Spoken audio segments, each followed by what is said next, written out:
Evangelho, sábado da 18ª semana do Tempo Comum. O Senhor esteja convosco, Ele está no meio de nós. Proclamação do Evangelho de Jesus Cristo, segundo São Mateus. Glória a vós, Senhor. Chegando Jesus e seus discípulos junto da multidão, um homem aproximou-se de Jesus e ajoelhou-se e disse: Senhor, tem piedade do meu filho. Ele é epilético e sofre ataques tão fortes que muitas vezes cai no chão ou na água. Levei-o aos teus discípulos, mas eles não conseguiram curá-lo. Jesus respondeu: Ó geração sem fé e perversa, até quando deverei ficar convosco? Até quando vos suportarei? Trazei aqui o menino. Então Jesus o ameaçou e o demônio saiu dele. Na mesma hora o menino ficou curado. Então os discípulos aproximaram-se de Jesus e lhe perguntaram, em particular, por que nós não conseguimos expulsar o demônio? Jesus respondeu, porque a vossa fé é demasiada pequena. Em verdade vos digo, se vós tiverdes fé do tamanho de uma semente de mostarda, direis a esta montanha, vai daqui para lá, e ela irá, e nada vos será impossível. Palavra da salvação. Glória a vós, Senhor. Sábado da 18ª semana do Tempo Comum, em nome do Pai, do Filho e do Espírito Santo. Amém. Queridos irmãos e irmãs, a Santa Liturgia hoje nos leva ao 17º capítulo do Evangelho de São Mateus. Ouvimos do versículo 14 ao versículo 21, a narrativa da cura prodigiosa que o Senhor realizou de um menino a pedido diante da súplica de seu pai. Um menino que era enfermo, mas Jesus mostra para a gente com muita clareza que aquela enfermidade estava associada à ação demoníaca na vida daquele menino. E todo o trecho de hoje nos fala a respeito da fé. Inicialmente o diálogo é entre Jesus e o pai do menino, acometido de um mal físico identificado por ele, mas por detrás desse mal físico havia um mal espiritual, que era a ação diabólica. O pai traz ao Senhor o fato de que seus discípulos não conseguiram curá-lo. Aqui tem uma beleza, uma delicadeza que é importante que nós percebamos. Qual, Padre? Aquele homem reconheceu nos discípulos de Jesus a autoridade do nome do Senhor. Ele vai aos discípulos do Senhor confiar a eles uma necessidade que confiaria ao próprio Senhor. Então, o reconhecimento da autoridade que foi investida, os discípulos foram investidos de uma autoridade. Por caminharem junto do Mestre, por terem recebido do Mestre a autoridade de pregar em seu nome e de realizar o anúncio do Evangelho em seu nome, o homem reconhece que Deus está com eles. Olha que interessante, olha que significativo. Porém, ao ir ao encontro dos discípulos e ao não ser, digamos assim, atendido em sua necessidade, ele vai ao encontro do Senhor e leva consigo essa declaração. Eu fui até eles, mas eles não foram capazes. Pode ser que estamos diante de uma realidade que supera a possibilidade deles. Então, o homem permanece confiando a sua causa no nome do Senhor. Olha que interessante. Poderemos dizer que ele se desilude, ou então que ele não encontra nos discípulos do Senhor aquilo que ele acreditava estar presente, porque reconhecia sobre eles a autoridade que vem do nome de Jesus. Mas ao vamos colocar assim, se desiludir ou ao topar com o fato de que eles não conseguem realizar aquilo que o próprio Senhor realizaria, ele não desanima da fé, ele permanece confiando e crendo no Senhor e vai ao encontro dele. Quantas vezes nos deparamos com o desgaste por vermos da parte de nossos irmãos e irmãs que muitas vezes deveriam nos orientar na fé, deveriam ser para nós uma referência no caminho de fé, não serem tão firmes assim na fé e isso nos causar algum sofrimento, alguma desilusão, alguma dor. E por vezes nos desanimamos da fé. E o testemunho desse pai aqui nos diz, não nos desanimemos da fé por conta da insuficiência nessa vida de fé que o próprio Senhor vai afirmar da parte de seus discípulos. Mas permaneçamos firmes buscando o Senhor.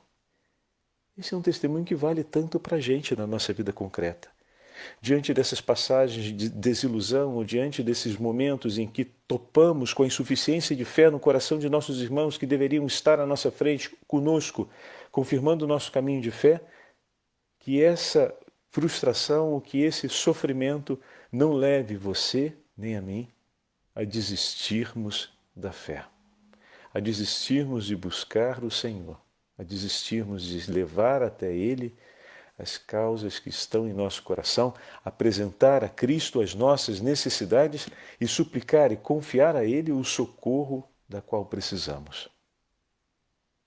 E desse modo, aquele homem chega até Jesus e apresenta o sofrimento de seu filho. Jesus imediatamente o acolhe. E aquela ocasião se torna uma ocasião importante para que o Senhor chame seus discípulos no caminho de fé. Olha que significativo. Poderíamos dizer, bom, mas ele foi e se lamentou com o Senhor a respeito dos seus discípulos. Não, essa não é a leitura adequada. Ele não se lamenta. Ele diz, eu trouxe os seus discípulos, mas eles não foram capazes de curá-lo. O homem apresenta o fato em si. E ao apresentar o fato, entrega a verdade a respeito do que se passou e do que se passa sobre a vida dos discípulos naquele momento. Não foram capazes. E onde está? Qual é a razão dessa incapacidade? O passo significativo desse diálogo é que os próprios discípulos depois vão até Jesus e reconhecem diante do Senhor a incapacidade que houve e perguntam o porquê dessa incapacidade. Em outras palavras, os discípulos agora apresentam ao Senhor a verdade primeiramente apresentada por aquele homem que não desistiu da fé, para que eles agora recebam a ajuda de Cristo. O que isso significa, Padre? Significa que o testemunho daquele homem que, apesar da incapacidade dos discípulos, não se fez incapaz na busca da fé, mas continuou perseguindo, num ato de fé, o nome de Jesus, estar com o Senhor, esse testemunho de perseverança daquele homem levou também os discípulos a dialogarem com Jesus, a apresentarem a Jesus aquilo que se passou, em outras palavras, apresentar a Jesus a insuficiência que os alcançava, para que eles pudessem ir para além daquela incapacidade. E a incapacidade aqui, como nós vimos, e o próprio Senhor ensina, é a pouca fé. Então podemos dizer que a fé vigorosa daquele homem, que suportou inclusive a frustração na ação dos discípulos em operar no nome de Cristo, e não desistiu ele da fé indo até o Senhor, esse testemunho faz com que os discípulos também se aproximem do Senhor e por fim perguntem ao Senhor o que lhes faltou. E o Senhor o instruiu a cada um deles para que pudessem ser mais firmes na fé. Bom, colocamos isso que é importante, esse pano de fundo que está acontecendo na primeira parte do diálogo do Evangelho. E olhem que maravilha, meus irmãos. Hoje é o primeiro sábado do mês e celebramos a memória do Imaculado Coração de Maria. O coração ao qual fomos entregues e confiados, o coração que nos ensina a sermos firmes na fé, o coração que zela por todos os dons que o Senhor nos concede, que intercede incessantemente para que todos os dons necessários para a nossa comunhão com Deus e a nossa santidade, para que a nossa vida de santidade aconteça. Hoje celebramos a memória desse coração a qual nos confiamos para que possamos permanecer firmes na fé. Mãe Santíssima, conduza-nos num caminho de fé, a fim de que o nosso coração, permanecendo sempre unido ao coração do seu Filho, realize diariamente uma profissão de fé inequívoca e completa. Somos todos teus, e tudo que nos pertence por ti entregamos a seu Filho e consagramos a Ele. Vem, Mãe, em nosso socorro e ajuda-nos a caminharmos na fé. Ontem celebramos a festa da transfiguração do Senhor e vimos o Senhor testemunhar a sua glória diante dos discípulos para sustentá-los na fé no caminho do Calvário. Estava ainda por vir todo o itinerário da paixão, morte e ressurreição do Senhor. E o Senhor manifesta diante dos discípulos a sua glória, para que eles tenham coragem de caminhar durante o tempo da paixão. Como falávamos ontem, o testemunho do Pai confirma o anúncio da paixão do Filho, confirma a escolha que o Filho faz e anuncia aos seus discípulos do caminho de humildade e entrega. Como lembramos ontem, ouvindo São Jerônimo, o Senhor, agora, através do Pai, chancela a escolha do Filho como sendo a escolha agradável. E diante de todas as provas e dificuldades que nós possamos experimentar no caminho do discipulado, o Pai enviará por nós as consolações necessárias para que permaneçamos firmes na fé, de maneira que, para participarmos da glória do Senhor nos céus, será preciso caminhar através desse itinerário da cruz aqui na terra.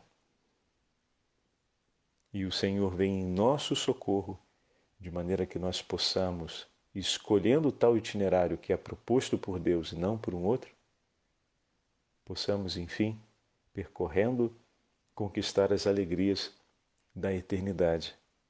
Então também o Evangelho, a festa de ontem, nos fala a respeito da fé. E São João Crisóstomo dirá, num comentário rápido ao Evangelho de hoje, ontem, diante da glória do Senhor, com muito mais facilidade, o homem consegue declarar a sua fé e dizer: Senhor, façamos 3 tendas, como disse o apóstolo Pedro, e permaneçamos aqui. Desejar a glória de Deus e professar a fé nessa glória nos momentos em que vemos o triunfo e o esplendor de Cristo é mais fácil. Mas no dia a dia, no cotidiano da vida, realizar um ato de profissão de fé, renovar a nossa fé, é bem mais exigente e é preciso que saibamos ter uma fé robusta. E aí ele usa, eu falei São João Crisóstomo, mas é São Cirilo de Jerusalém. E ele vai dizer então que essa fé robusta, ela deve ter o vigor da semente de mostarda, que é tão pequenininha e cresce em uma árvore tão grande. E ele diz, bom, a fé, por primeiro, é dom de Deus que nos é entregue. Por isso podemos fazer coisas impossíveis. Atenção. Impossíveis ao homem, porque o Senhor nos deu um dom, uma graça que vem dele mesmo e que nos une a ele, a autoridade do seu nome e é a autoridade que lhe é própria. Tremendo dom da fé, hein? Então, por isso podemos, porque Deus nos deu um dom, por isso podemos coisas impossíveis. Mas, obviamente, esse dom edifica em nós uma transformação, de maneira que, na medida em que nós o vivemos, o nosso modo de pensar, o nosso modo de sentir, o nosso modo de falar, o nosso modo de entender as coisas vai mudando, vai se transformando e vai se tornando então virtuoso. E existe dessa forma aquilo que a fé edifica em nós, que são as virtudes próprias. Em todo o nosso modo de ser e de viver. E dessa forma, a fé vem entendida como virtude realizada. Então, a robustez, ela se observa na forma como nós vivemos e colocamos em prática o dom que recebemos. Em algumas traduções, acrescenta-se o 21º versículo, onde o Senhor diz que esse tipo de demônio só pode ser expulso pelo jejum e pela oração. São as duas realidades que nos ajudam a consolidar virtudes à luz da fé. A fé enquanto virtude é aquela realidade consolidada na nossa vida a partir do dom recebido pelo Senhor. Então, é fundamental que nós possamos ter claro que na nossa vida cotidiana, o espaço da oração e do diálogo com Deus, o espaço da vida interior, como nós costumamos dizer, precisa ser um espaço privilegiado, como nós temos procurado fazer ao longo desses anos, de maneira que o nosso coração seja sempre firme e robusto na fé. Veja, meus irmãos, o inimigo de Deus reconhece, e assim o Senhor está falando no Evangelho de hoje, aquilo que é próprio de Deus. Por causa da vossa pouca fé, o inimigo de Deus teme tudo aquilo que vem de Deus.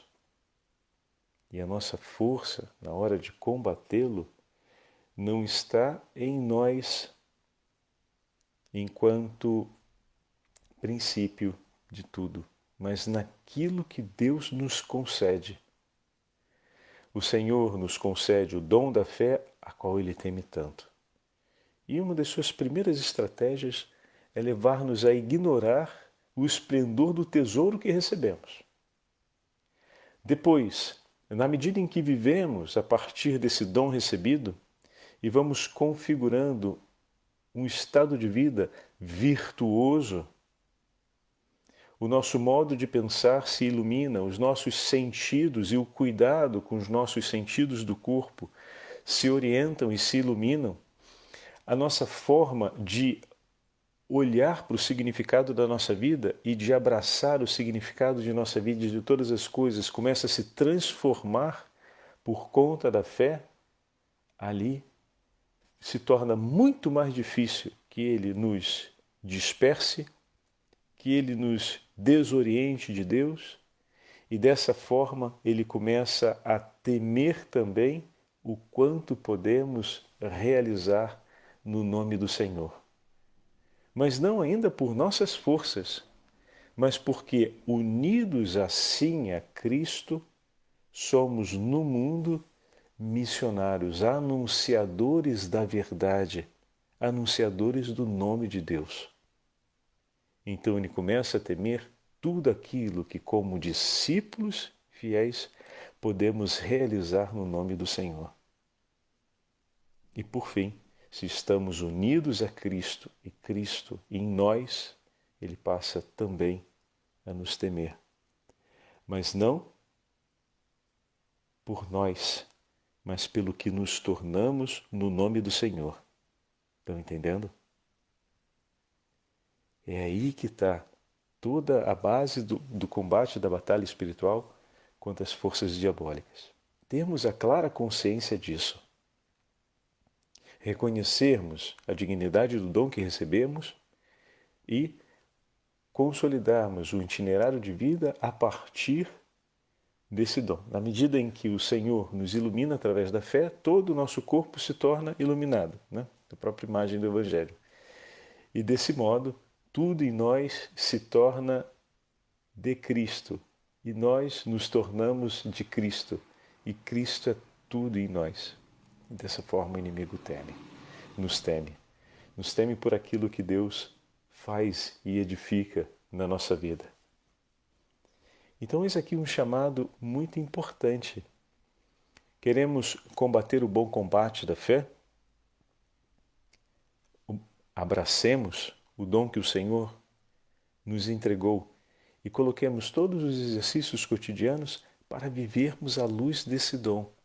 E dessa forma seremos no mundo um farol que aponta na direção do Senhor e que manda para longe todo o poder das trevas.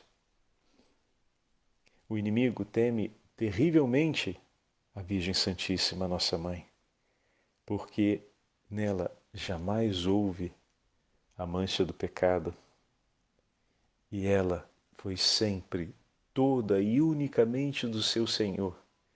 E o Senhor a ama de uma forma tão grande que repousa inteiramente sobre o seu coração. O seu coração não tem espaço para outra realidade que não seja Deus, e Deus está todinho ali. Como não temer aquela que na sua existência e na sua eternidade não quis e não tem outra coisa que não seja o próprio Deus, por si e para si? Que grande temor, pois essa humilde serva do Senhor se fez toda por Ele, e o tesouro de sua vida e a totalidade de seu coração na eternidade não é outra senão o próprio Deus. Essa é a alegria do reino dos céus, essa é a alegria dos santos, uma alegria que não está para começar lá, mas para começar aqui, que o Senhor mesmo propôs aos seus discípulos. Se a vossa fé fosse grande, o que significa? Ela pode ser grande, mas é preciso que se empenhe. Através do jejum e oração, como vão dizer alguns textos, através de um caminho de verdadeira vida interior, para que desse modo possam permanecer vigorosos. São Gregório Magno, e eu termino fazendo essa leitura, nos fala a respeito de uma passagem, ou seja, de uma passagem por assim dizer, desse itinerário que nos leva a viver essa passagem na fé, chamado, o texto é uma de suas homilias, é a homilia de número 36, chamado No Mundo, mas não no mundo. Olha que bonito, como vivermos à luz da fé. Desejaria exortar-vos, caríssimos irmãos, a deixar tudo, mas não me atrevo. Se não podeis deixar as coisas do mundo, fazei uso delas de tal modo que não vos prendam a ele, possuindo os bens terrenos sem desejar que vos possuam. Tudo o que possuís esteja sob o domínio do vosso espírito, para que não fiqueis presos pelo amor das coisas terrenas, sendo por elas dominados. Usemos as coisas temporais, é verdade, mas desejemos aquelas eternas. As coisas temporais sejam simples ajuda para a caminhada, mas as eternas, o termo do vosso peregrinar e da vossa vida. Tudo o que se passa neste mundo seja considerado como acessório. Que o olhar do nosso espírito se volte sempre para frente, fixando-nos firmemente nos bens futuros que esperamos por alcançar e que desde já nos é permitido de alcançá-lo. Extirpemos radicalmente os vícios, não só das coisas, das nossas ações, mas também dos pensamentos. Que o prazer da carne, por exemplo, o ardor da cobiça e o fogo da ambição não nos afastem de participarmos da ceia do Senhor. Até as coisas boas, eu vos digo, que realizamos no mundo, não nos apeguemos a elas, de modo que as coisas agradáveis sirvam ao nosso corpo sem prejudicar o nosso coração. Por isso, queridos irmãos, não ousamos dizer-vos que deixeis tudo. Entretanto, se o quiserdes, mesmo possuindo-as, deixareis todas as coisas se tiverdes um coração voltado para o alto e virtuoso na fé. Pois quem põe a serviço da vida todas as coisas necessárias, sem ser por elas dominado, usa do mundo como se dele não usasse. Tais coisas estão a seu serviço, mas sem perturbar o propósito de quem aspira às do alto, iluminado pela fé. Os que assim procedem têm à sua disposição tudo o que é terreno, não como objeto de sua ambição, mas de sua utilidade em favor do que é maior. Por conseguinte, nada detenha o desejo do vosso espírito, nem nenhuma afeição vos prenda a este mundo. Se amarmos o que é bom, deleite-se o nosso espírito com bens ainda melhores, isto é, os bens celestes. Se tememos o mal, ponhamos diante dos olhos os males eternos. Desse modo, contemplando na eternidade o que mais devemos amar e o que mais devemos temer, não nos deixaremos prender ao que existe na terra e que pode nos levar ao mal eterno. Para assim procedermos, contamos com o auxílio do mediador entre Deus e os homens. Por meio dele, logo obteremos tudo, se amarmos realmente aquele que, sendo Deus, vive e reina com o Pai e o Espírito Santo pelos séculos dos séculos. Amém. O Senhor esteja convosco, Ele está no meio de nós. Pela intercessão de São Gregório Magno, Papa, e de São Sisto II, Papa, cuja vida se distinguiu por ajudar os cristãos que vacilaram na fé a voltar ao caminho da fé. Papa Sisto, como o padre comentou no passado, vocês me permitam ainda esse acréscimo, foi martirizado aqui pertinho de casa, durante a celebração da Santa Missa com um grupo de fiéis, enquanto rezava nas catacumbas, após uma denúncia que foi feita e o exército então romano os cercou e os executou na saída das catacumbas. E foi assim que o Santo Padre entregou sua vida. Ele foi um grande defensor na retomada após um cristão ter vacilado na fé. Ele foi o grande defensor de que fosse apresentado a ele um caminho de piedade e de conversão para que ele pudesse ser reinserido na comunidade cristã. Papa Sisto II reza tanto pela nossa perseverança na fé. Então podemos ter certeza que ao lado da Virgem Maria, esse e tantos outros santos padres rezam por nós, como também o Papa Francisco todos os dias reza por nós para que sejamos firmes na fé. Pela intercessão do Papa São Sisto II e pela Santíssima Mãe de Deus, Rainha dos Apóstolos, abençoe-vos o Deus Todo-Poderoso, Pai, Filho e Espírito Santo. Amém.